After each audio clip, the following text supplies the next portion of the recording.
먼저 그 제목을 왜 이렇게 조각남 부메랑이라고 정했는지부터 출처를 밝히겠습니다. 며칠 전 제가 유튜브에서 그 CBS 올 포원이라는 프로그램이 올라온 것을 봤습니다. 가룟유다에 대해서 묵상을 나누는 한 5분짜리 동영상이었습니다. 우리가 몰랐던 가룟유다는 과로다 이런 주제를 가지고 이 세 분의 목사님들이 느낀 바를 먼저 나누고, 그리고 초대된 패널들이 느낀 점을 이야기하는 형식으로 진행이 되었습니다. 그 중에서 개그맨 이정규 씨가 느낀 점을 이야기하는데 제가 참 감동을 받았어요. 내용인 즉슨 가로주다를 보면서 조각난 부메랑이라는 생각이 들었다는 겁니다. 왜냐하면 우리는 예수님을 믿으면서도 계속해서 죄도 짓지만 마치 부메랑처럼 예수님 품으로 다시 돌아오고 한다는 거예요. 그런데 가로주다는 자기 뜻, 자기 의지, 자기 생각대로 끝까지 가버린 사람. 그래서 마치 조각난 부메랑처럼 돌아오지 않고 돌아올 수도 없는 인생이 된 것이 아닐까. 이렇게 말을 하는 거예요.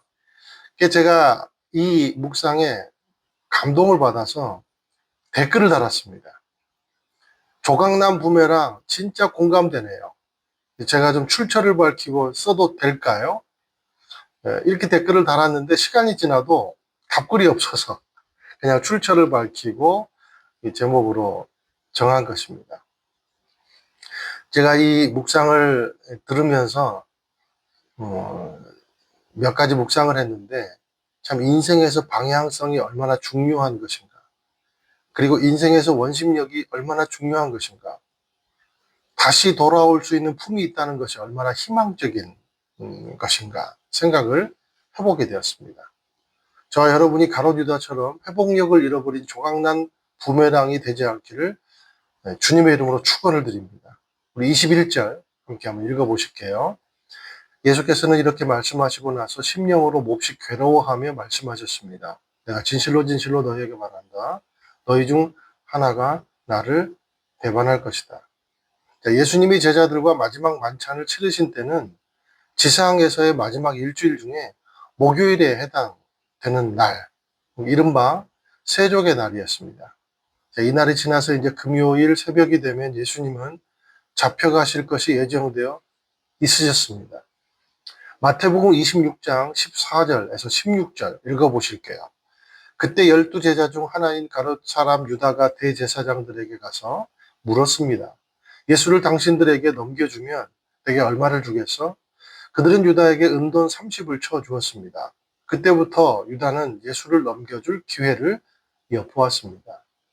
자, 그러니까 이 만찬이 벌어지기 전에 이미 가룟 유다는 은 30에 예수를 팔기로 계약을 마쳤다는 겁니다. 자, 그런데 이것은 스가랴서 11장 13절의 예언이 그대로 성취된 겁니다. 자, 은 30. 이것을 구약의 기준으로 하면요, 소가 노예를 받아서, 어떤 집에 노예를 받아가지고 치명적인 상해를 입혔을 때 소의 주인이 노예의 주인에게 내는 변상액에 해당되는 금액이 바로 은 30이었어요. 그러니까 가룟유다는 예수님을 사고로 죽은 노예의 몸값 정도에 팔아 넘긴 겁니다. 예수님은 가룟유다가 애초에 배신자요, 그리고 믿음이 없는 사람임을 알고 계셨습니다. 요한복음 6장 64절입니다. 그런데 너희 중에 믿지 않는 사람들이 있구나. 예수께서는 처음부터 누가 믿지 않는지, 누가 자신을 배반할지 알고 계셨던 것입니다. 예수님은 알고 계셨다는 거예요. 그래서 심령이 괴롭다는 겁니다. 여기 21절에 심령으로 몹시 괴로워하시며, 여기다 밑줄을 그으셔야 돼요. 여기 마음이 괴롭다 이렇게 표현하지 않고 심령이 괴롭다고 표현한 이유가 있습니다. 그것은 제자가 배반한 것에 대해서 알고 계셨지만 그럼에도 억울하거나 괴로워한 것이 아니라 오히려 인격적인 연민과 고통을 느꼈다는 겁니다. 너희 중 하나가 나를 배반할 것이다. 너희 중 그랬어요. 예수님이 이 말씀을 하신 이유는 범인 색출이 목표가 아닙니다. 인격적인 연민과 고통을 느꼈기 때문에 사랑의 기회, 돌아올 기회를 주고자 하시는 의도셨다는 거예요. 예수님은 가룟 유다라고 콕 집어서 얘기하지 않으십니다. 끝까지 오늘 말씀에 모호함을 유지하십니다. 너희 중 하나가. 그러니까 제자에게 끝까지 회복의 기회를 주시려는 예수님의 의도가 보이는 거예요. 여기 26절에 예수께서 빵을 적셔서 가룟 유다에게 주었다 이렇게 표현을 하고 있는데, 당시에 빵을 준다는 것은 사랑과 우정의 표현이었습니다. 그래서 제자들도 29절에 보니까 유다가 돈 관리를 하고 있었기 때문에 가난한 사람들을 위해 빵을 사오라고 시킨 건가 보다 하고 이때까지도 전혀 눈치를 채지 못하는 겁니다.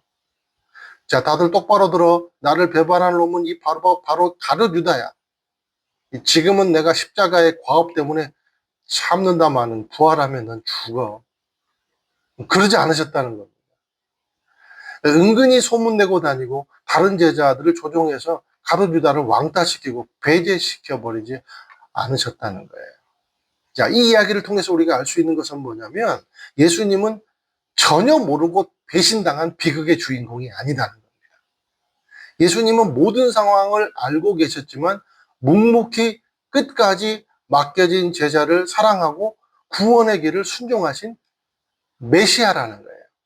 그러니까 비극의 주인공이 아니라 메시아라는 사실입니다. 원수를 갚는 것을 하나님께 맡기기를 축원드립니다. 그래서 우리는요, 맡기는 것에 능숙 하는 삶이어야 돼요. 대갚아 주려 하는 것에 능숙한 삶이 아니라 맡기는 것에 능숙한 삶이 돼야 한다는 거죠. 사랑하는 여러분, 원수 때문에 내 에너지와 인격과 신앙에 오점을 남기지 않기를 예수님의 이름으로 축원을 드립니다. 그 손해보는 겁니다. 원수 같은 상황 때문에 우리의 인생에서 하나님의 계획이 차질을 가져오는 일이 없게 되기를 축원을 드립니다. 여기 22절에 보면 제자들은 자기들 중 누구를 말씀하는지 몰라 당황해했다고 기록하고 있습니다. 그래서 궁금한 것은 못 참는 이 베드로, 정의감에 충만한 베드로가 예수님 곁에 비스듬히 누워 식사를 하고 있는 요한에게 좀 물어보라고 옆구리를 찌르는 거예요. 무슨 의도입니까, 베드로는? 나는 절대로 배반할 일이 없다. 그래서 색출해야 되겠다는 거예요. 그래서 밝혀내서 처단하고 싶은 마음이 있는 겁니다. 그런데 여러분 어떻습니까? 정작 베드로 자신은 예수님을 닭이 울기 전에 3번이나 부인하지 않습니까? 자, 그런데 이 베드로와 제자들의 배반, 다 배반했잖아요. 자, 이들의 배반과 가룟 유다의 배반에는 극명한 차이가 있다는 겁니다. 우리 24절, 25절 함께 한번 읽어보실게요. 시작. 시몬 베드로가 그 제자에게 손짓하며 누구를 두고 하시는 말씀인지 여쭤보라고 했습니다. 그는 예수님의 품에 기대어 물었습니다. 주여, 그가 누구입니까?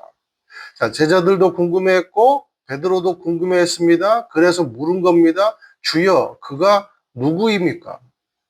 예수님은 끝까지 모호함을 유지하시고 제자들은 이것이 너무 답답해서 궁금해서 물었습니다. 주여, 그가 누구입니까? 자, 그런데 가만히 우리가 이 성만찬의 시간으로 한번 우리도 같이 들어가 보면 이 상황을 이렇게 읽을 수가 있어요. 가룟 유다는 어떤 태도를 취하고 있었을까, 과연? 참으로 가증한 태도를 취하고 있었을 거라는 거예요. 자, 가룟 유다도 아무렇지 않게 제자들 틈에 끼어서 궁금한 질문과 연기를 하는 겁니다. 위선이죠. 주여, 그가 누구입니까?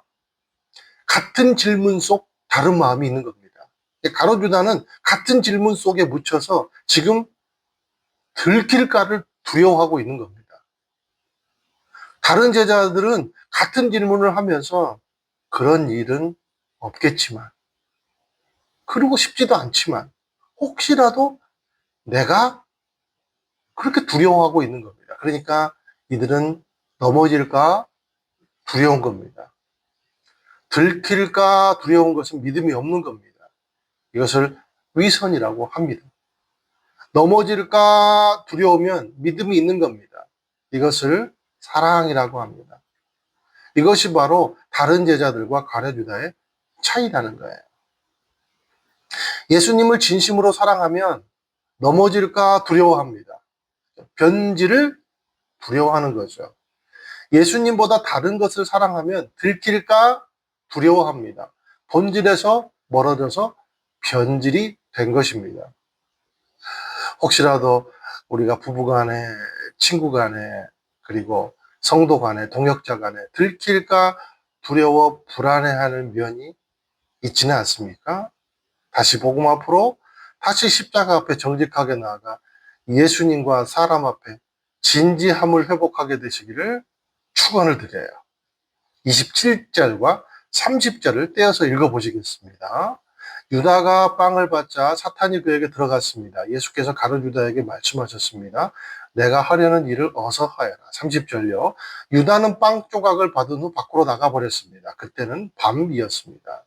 자, 유다는 예수님의 호의를 끝까지 거절해 버렸습니다. 그래서 스스로 밖으로 나가버렸습니다. 그때는 밤이었습니다. 밝음이 아닌 어둠을, 사랑이 아닌 증오를 선택을 한 것이죠. 자, 가룟 유다는 예수님의 제자가 되었음에도 불구하고 왜 예수님을 배반을 했을까? 예수님을 3년이나 따라다녔음에도 마치 변화가 불가능한 사람처럼 폭주하는 괴물이 되었을까? 유다가 빵을 받자 사탄이 그에게 들어갔습니다. 27절이죠.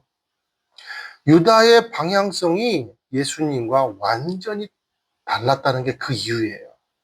방향성.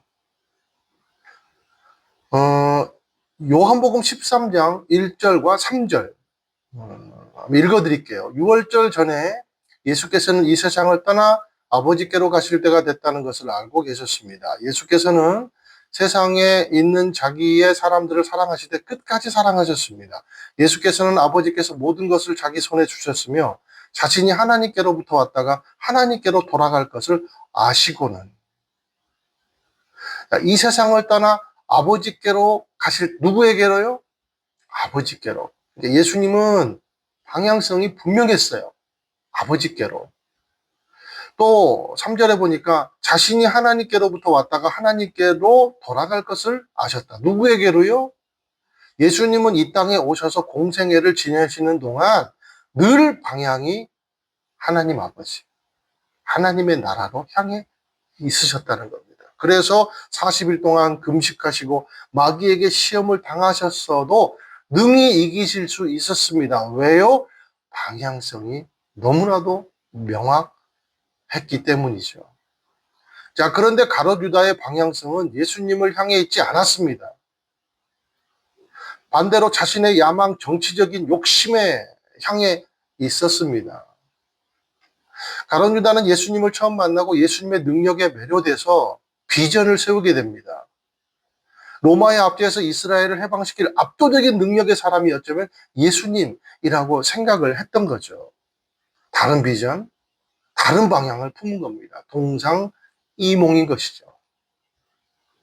제자 그룹의 회개를 맡을 만큼 이 가룟 유다는 굉장히 치밀하고 영리했습니다. 그러나 그가 손에 쥔 계산기는 너무 세상적이었고 세속적이었습니다.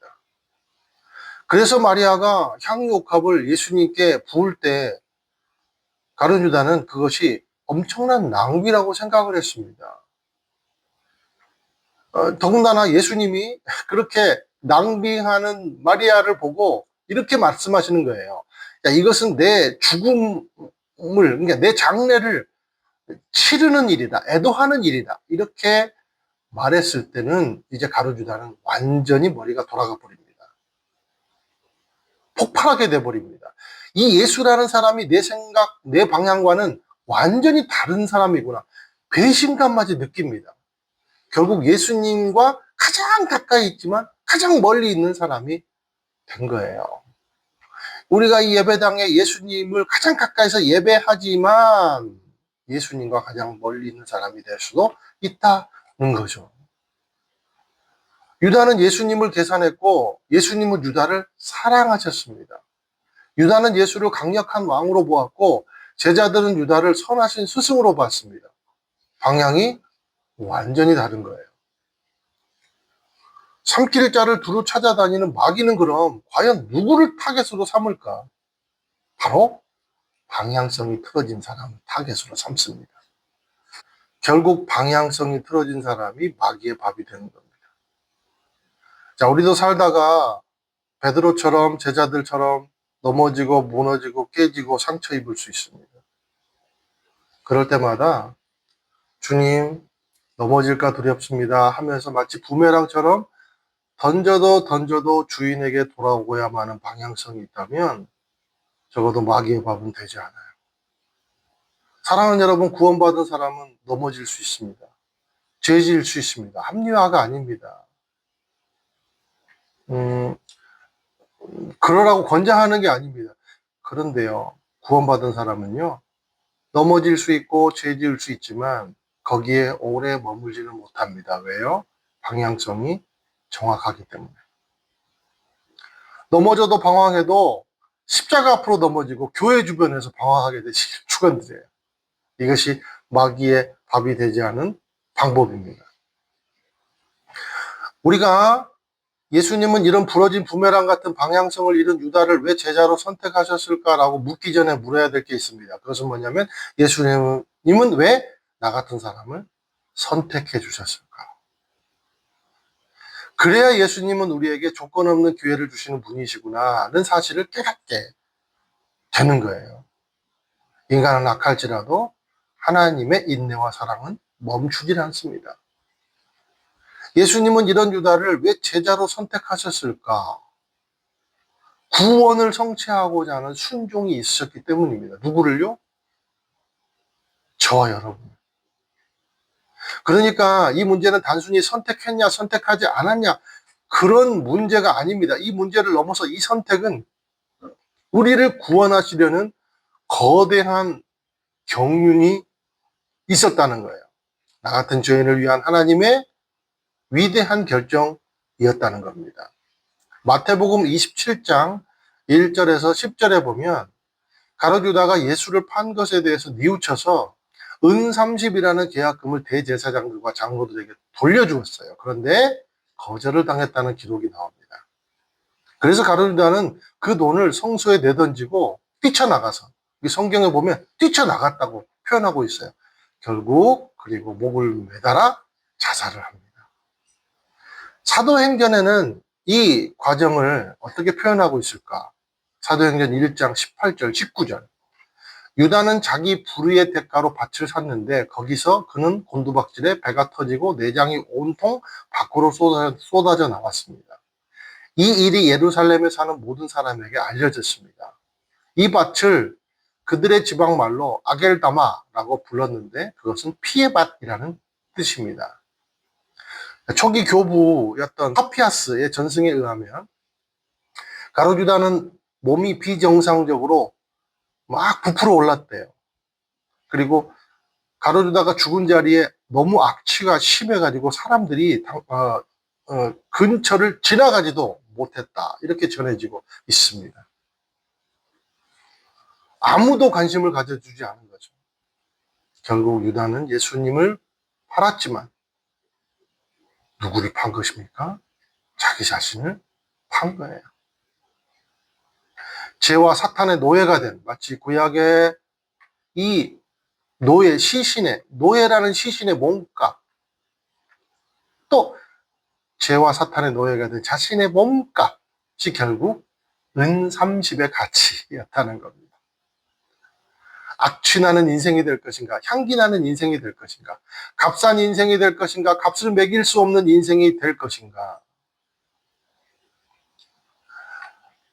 가룟 유다는 악취가 나잖아요. 2000년 동안. 마리아가 깨뜨린 옥합의 향유는 2000년이 넘도록 향내가 나잖아요. 아무리 멀게 던져도 다시 돌아오는 튼튼한 부메랑처럼 예수님과 함께하는 방향성에 온전히 집중할 것인가 아닌가에 이것이 달려 있습니다. 저와 여러분의 원심력은 튼튼합니까? 부실합니까? 금이가 있습니까? 조각나 있습니까? 그 방향성이 온전히 회복되는 인생이 되시기를 예수님의 이름으로 축원을 드립니다. 기도하겠습니다.